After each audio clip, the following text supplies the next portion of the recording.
Bonjour à tous, j'espère que vous allez bien. On se retrouve aujourd'hui sur le Bitcoin puisqu'en fait il vient de casser son triangle. Mauvaise nouvelle, il a été cassé à la baisse sur ces derniers jours, ces dernières 24 heures. Il a cassé son triangle à la baisse. On va voir ensemble quel niveau maintenant il faut aller surveiller. Et on va voir également la volatilité qu'on a sur le Bitcoin. Moi, ce que j'aime bien regarder sur l'indice de volatilité, ça va me permettre vraiment d'avoir une bonne idée sur les altcoins. On va voir ça ensemble dans la vidéo. Et en fin de vidéo, on va regarder deux altcoins, le Matic Network, d'accord, et le Theta Fuel qui en fait montre quelque chose de vraiment intéressant. On va regarder ça en fin de vidéo et tu vas pouvoir aussi apprendre également comment un petit peu mettre des indicateurs pour pouvoir te faire un avis sur ta crypto préférée. Donc ça c'est dit, donc n'hésite pas à me mettre un petit pouce bleu si tu aimes ce genre de contenu, donc si le contenu que je te partage te plaît, et si tu es nouveau sur la chaîne, je t'invite à cliquer sur le bouton que tu as en dessous de la vidéo et à mettre la petite cloche pour ne pas rater les prochaines notifications. Car je publie des vidéos très régulièrement sur la chaîne et donc ce serait dommage de les rater. Moi c'est Eldo, donc tu es sur la chaîne Crypto Eldorado. Ici on parle de crypto-monnaie, de projets à fort potentiel de croissance, donc dans le but d'investir sur des projets intéressants pour générer des profits sur le moyen long terme. Donc voilà, maintenant tout est dit. On va pouvoir commencer la vidéo après cette courte introduction.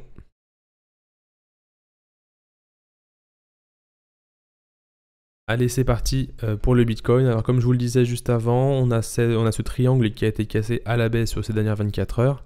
Bon, le triangle a déjà été ouvert l'autre jour, puisqu'on a vu qu'on a eu on s'est un peu extirpé de ce triangle, et donc on est venu un petit peu le rallonger comme ceci, d'accord, et on voit en fait qu'on l'a cassé à la baisse. Donc ce qu'il faut surveiller, là on est en daily, ce qu'il faut surveiller, c'est que ces confirmations en fait ne viennent pas comme ça pénétrer de manière forte vers le bas, ce qui serait dommage, puisque là encore, un scénario qu'on pourrait avoir si je descends sur 4 heures, on pourrait peut-être avoir un pullback à ce niveau-là. Bon, généralement, les pullbacks comme ça, c'est très très moyen, puisqu'en fait, ça confirme une baisse ensuite.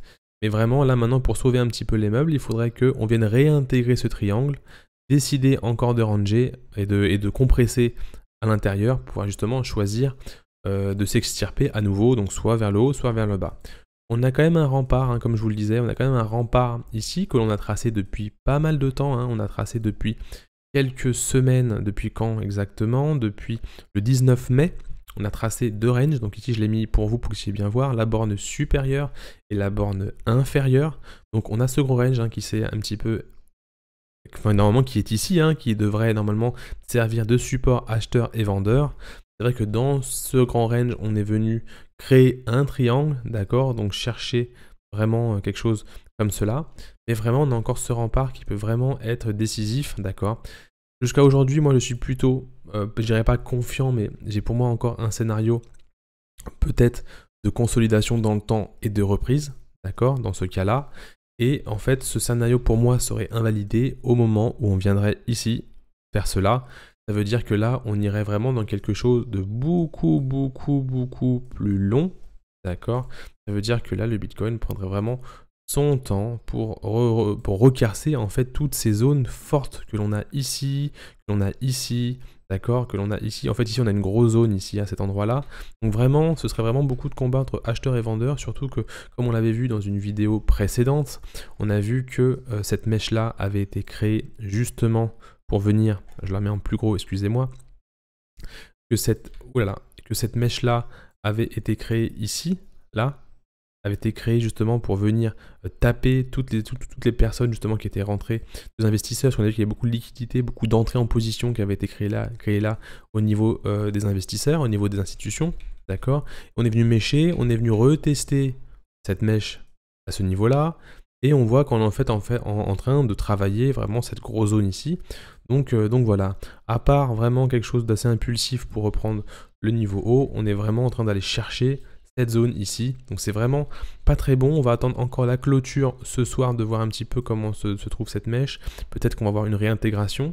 Si on rentre à plus petit niveau en 1 heure, j'aime pas rentrer dans un niveau aussi bas, mais c'est vrai qu'en 1 heure on peut voir un petit peu plus de choses. On voit que ici on est venu toucher une zone très importante à ce niveau là, d'accord. Donc je vais juste mettre ça en 1 ici. une zone très importante à ce niveau-là. Espérons que ça ne casse pas. D'accord? Pour ceux qui parient à la hausse, pour ceux qui préfèrent que ça baisse justement pour aller chercher des prix inférieurs, bah c'est très bon pour vous hein, si on casse ici. Mais en tout cas, pour avoir quand même un sentiment de crypto-monnaie qui reparte vers le haut et que ça ne mette pas non plus plusieurs années à repartir, ça serait bien que voilà, on peut se réintégrer, reprendre le temps et repartir comme cela. On va attendre ce niveau, on peut sans doute aller mécher encore. Voilà, on va aller mécher peut-être et revenir. En tout cas, vraiment, quand il y a une cassure, il faut vraiment avoir une introduction, vraiment une pénétration assez forte pour justement se dire que la cassure a vraiment été établie. Voilà pour le Bitcoin, donc niveau à surveiller pour conclure, on est sur la borne inférieure ici. On a toujours ce triangle qui est ici, positionné à ce niveau-là, et on est sur une zone très très forte à ce niveau-là, qu'on est venu travailler ici une fois, un petit peu ici 2 fois, et 3 fois ici. D'accord, donc on peut y voir toutes les figures que l'on veut, bien évidemment. Les figures sont toujours là, un petit peu pour mettre des... Enfin, ça sert un petit peu à rien de mettre des droites dans tous les sens. Le but, c'est vraiment de voir les niveaux intéressants, de regarder les indicateurs de dynamisme et de momentum, justement, pour analyser un petit peu tout ça. Par exemple, ici, en 4 heures, on voit que là, il n'y a pas de divergence ici, pas de divergence à ce niveau-là. En 1 heure, c'est vrai qu'on peut avoir quelque chose. J'ai quand même vu quelque chose en 30 minutes tout à l'heure, parce que je me suis dit que je voulais quand même aller voir un petit peu. On a quand même, voilà, ce bout W, alors je vais juste monter un petit peu, ce W qui a été mis comme cela, qui est en train de, hop, est venu casser ici, et on est reparti.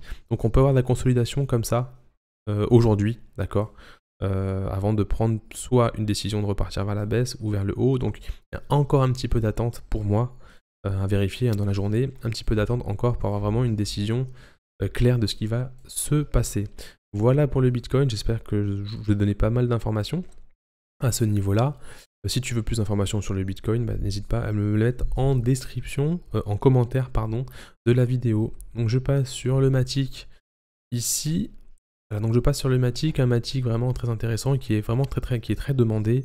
Cependant, moi je suis vraiment assez frileux de ce genre de configuration, et le retracement pour moi n'est pas non plus très important. On va juste aller voir ça ensemble, hein, bien évidemment. Donc je vais placer mon ATH à cet endroit-là. Je vais me placer un petit Fibonacci. Si tu veux plus d'informations sur tout ça et tu veux monter un peu en compétence, je t'invite à aller en description. Tu as un lien pour justement accéder au Discord, et dedans on pourra te donner plus d'informations sur toutes ces informations techniques qu'il faut voir pour que tu montes petit à petit en compétence sur le sujet. Un petit Fibonacci qui est placé, et je te donnerai également dans les vidéos que je publie régulièrement justement des informations sur justement ces indicateurs. Donc un Matic ici avec un Fibonacci que j'ai placé, une zone de rechargement qui est à ce niveau-là, d'accord, une reload zone qui est plutôt à ce niveau-là.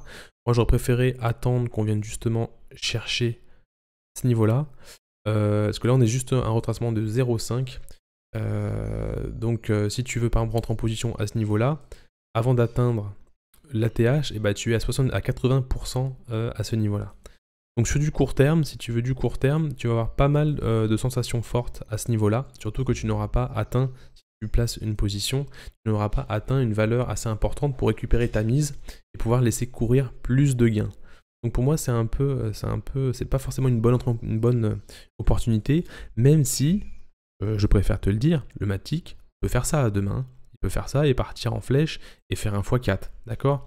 Mais si tu veux la penser plutôt investissement raisonné, calme et avec un process bien suivi, et tu peux faire ça. Ou sinon, une autre possibilité, et comme cette phase n'est pas top, si tu vois ça par exemple, assez compliqué. Par contre, si tu vois quelque chose qui commence à se profiler, on commence à aller toucher une zone assez intéressante, et on voit qu'on vient une fois, 2 fois, un petit peu, créer une sorte de compression de tasse et de anse, avec un breakout à ce niveau-là, et une poussée des volumes. Ici, tu vas voir les volumes qui vont commencer à monter. Pardon, je vais les tracer au bon endroit, ici. Et là, ça peut être intéressant de monter. Par contre, si tu vois quelque chose qui part comme ça, à la verticale, tu es sûr que tous les gens qui sont rentrés là, d'accord, vont lâcher leur bague ici, et tu vas devoir prendre le pullback à ce niveau-là. Tu vas stresser, tu vas partir, et tu vas partir de position, alors que peut-être ça va partir vers la hausse ici, après le pullback, ou sinon un travail va être fait, le Bitcoin va éternuer, et hop, tu vas retrouver une zone plus basse et tu vas perdre un petit peu ta position. C'est pour ça que quand on rentre en position, au début, même si vous investissez sur du long terme, investissez pas ici. Parce que vous allez sinon stresser énormément sur les baisses, puisqu'on est toujours en train de regarder un petit peu les cours, un petit peu regarder le portefeuille. Et ça, c'est mauvais quand vous voyez un moins 50% qui s'est mis sur une crypto. Donc voilà pour le Matic. Juste niveau indicateur, je vais uniquement placer ici une petite ligne de tendance à ce niveau-là, tac, qui est ici. Donc également ce qu'il faut faire, regardez, j'ai placé un indicateur ici, je vais en passer un deuxième à ce niveau-là, donc on l'a cassé, et on l'a cassé aussi. Donc voilà, donc en fait, je ne vais pas le mettre celui-là. Donc au niveau de la ligne de tendance, on est encore du côté gauche hein, de la tendance. Donc du coup, pour moi, c'est pas encore le moment de rentrer. Il vaut mieux attendre une cassure franche de cette ligne de tendance, d'accord? Éventuellement un pullback, un retest, et rentrer ici de manière lissée pour pouvoir justement surfer cette hausse. Si à ce moment-là, vous obtenez un 100% ici à ce niveau-là, et bien là, vous pouvez dire, c'est bon, je peux rentrer en position. Donc, si je prends par exemple, attention, c'est pas un conseil d'investissement, je vous donne juste mon avis sur moi ce que j'aurais fait si vraiment cette crypto m'intéressait. J'aurais pris ici une position à ce niveau-là, voilà, et j'aurais attendu justement qu'on vienne consolider en dessous. En jetant bien évidemment un coup d'œil au Bitcoin qui également est assez compliqué en ce moment. Et donc, j'aurais attendu quelque chose comme ça. On vient en zone de rechargement à ce niveau-là. On casse cette zone-là. On fait un pullback sur cette grosse zone de résistance ici. On repart. Et vous avez ici un 116%. Vous avez à la revente à ce niveau-là. Vous récupérez un bout de pagage et vous avez quasiment, enfin, si vous prenez 50%, vous avez un trade gagnant à vie. Sinon, vous avez quand même pas mal de gains à faire ici. Voilà pour le Matic ce que je peux en dire. Dites-moi en commentaire si vraiment si ça vous suffit comme information pour justement prendre une décision. Parce que moi ici j'aide à la décision, je vous donne des informations, à des informations techniques entre guillemets. Parfois dans les vidéos j'irai chercher justement des informations un peu plus fondamentales. Mais voilà, le matin ça va être, je pense, ça va être des vidéos assez rapides d'analyse technique. Et je vous donnerai en 2-3 lignes, en 2-3 phrases, vraiment l'idée de la crypto-monnaie, dans quel secteur elle est. C'est aussi quelque chose d'intéressant. Et voilà, pour aujourd'hui, ça va être uniquement du technique. Je vais maintenant sur le Theta Fuel en quelques minutes. Theta Fuel qui a déjà fait une belle montée ici. Donc comme d'habitude, je vais tracer mon ATH. Là, j'aime bien tracer mon ATH ici, qui est l'ancien plus haut, le all-time high. D'accord, donc je mets ATH à cet endroit-là, et on voit quand même qu'elle a eu une belle poussée à ce niveau-là. Comme je disais tout à l'heure, alors je vais vous montrer. Si je viens ici, je trace ma zone ici, on vient ici, pile poil, chercher les zones de rechargement. Pour moi, il fallait rentrer ici. D'accord, donc je vais le mettre avec mon indicateur comme cela. Pour moi, il fallait rentrer ici.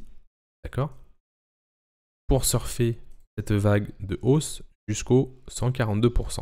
Là, les gens vont commencer à lâcher du bag, même s'ils l'ont un peu fait ici, là, régulièrement. Justement, ça, c'est des gens qui sortent de position parce que justement, ils ont généré leur 20%, leur 30%, et du coup, ils sortent de position ici. Et donc, si vous commencez à rentrer en vous disant, c'est super, parce que justement, j'ai une question, je crois, sur le Discord. Donc, n'hésitez pas à venir sur le Discord également. Je vous le rappelle, le lien est en description. En disant, est-ce qu'il faut rentrer ici? Et bah, personnellement, tant qu'il pour moi il n'y a pas de phase 2, une belle tasse comme ça, et vraiment quelque chose qui va prendre son temps et partir, pour moi il faut rentrer ici. Pour moi, rentrer ici, même si on part to the moon, c'est trop compliqué. J'aurais trop de stress que tous ces gens-là, et ces gens-là qui sont rentrés ici, vendent et me prendre derrière. Je vais juste regarder combien ça fait, hein. Un moins 20%, moins 30%, on en a un peu marre de ces... c'est très très dur à tenir, ces descentes de pourcentage. Donc pour moi, c'est que mon avis encore une fois. Dites-moi en commentaire si vous êtes de cet avis, si vous êtes rentré dedans ou pas. Pour moi, c'est pas quelque chose que je prendrais. Après, si vous prenez, je respecte, mais en tout cas, les montées en flèche comme ça, attention, même si on vient taper l'ancien all-time high ici, je préfère voir quelque chose comme ça avant de rentrer dedans et voir des volumes qui augmentent ici. D'accord, je vais juste mettre les volumes très rapidement. Tac. tourner comme ça, agrandir un petit peu. Donc voilà, j'attendrai vraiment quelque chose, parce que c'est vrai que là les volumes commencent un petit peu à monter. On peut vraiment faire ça et ça derrière. Donc moi j'attendrai quelque chose encore de plat ici. Et vraiment le pic, parce qu'il y en aura, si vraiment il y a une cassure de cette manière-là, le pic est beaucoup plus prononcé que si vous montez comme ça en flèche. D'accord? Donc voilà, donc c'est dit pour Theta Fuel. Dites-moi en commentaire également si le format vous plaît. Je pense justement que le matin, ça va être plus simple de passer rapidement sur une dominante. D'accord? Donc je prendrai une dominante, le Bitcoin, l'Ethereum, le Binance Coin, le Cardano, Dogecoin ou le Ripple. Je m'arrêterai là, donc dans les 7 premières. D'accord? Et je prendrai 2 middle cap, donc des middle cap du Polkadot, du Uniswap, du Solana, du Polygon, du Tata, tout ce que vous voulez. Et de temps en temps, je viendrai injecter un shitcoin, un bon shitcoin comme on les aime, un XVG par exemple, un Aion, enfin voilà, toutes ces crypto-monnaies qui en fait ont de très petites capitalisations et qui sont intéressantes au niveau graphique pour faire de l'investissement sur du long terme. J'espère que cette vidéo t'a plu, n'hésite pas à me mettre un petit pouce bleu si vraiment tu as trouvé ce contenu intéressant et si tu veux que je continue sur ce format. Enfin voilà, si t'es pas abonné, t'as encore un petit moment pour le faire. Je te dis à très bientôt, même à demain pour une prochaine vidéo, puisque j'en sors aujourd'hui tous les jours. Je te dis à très bientôt, sois prudent avec ton capital. Salut!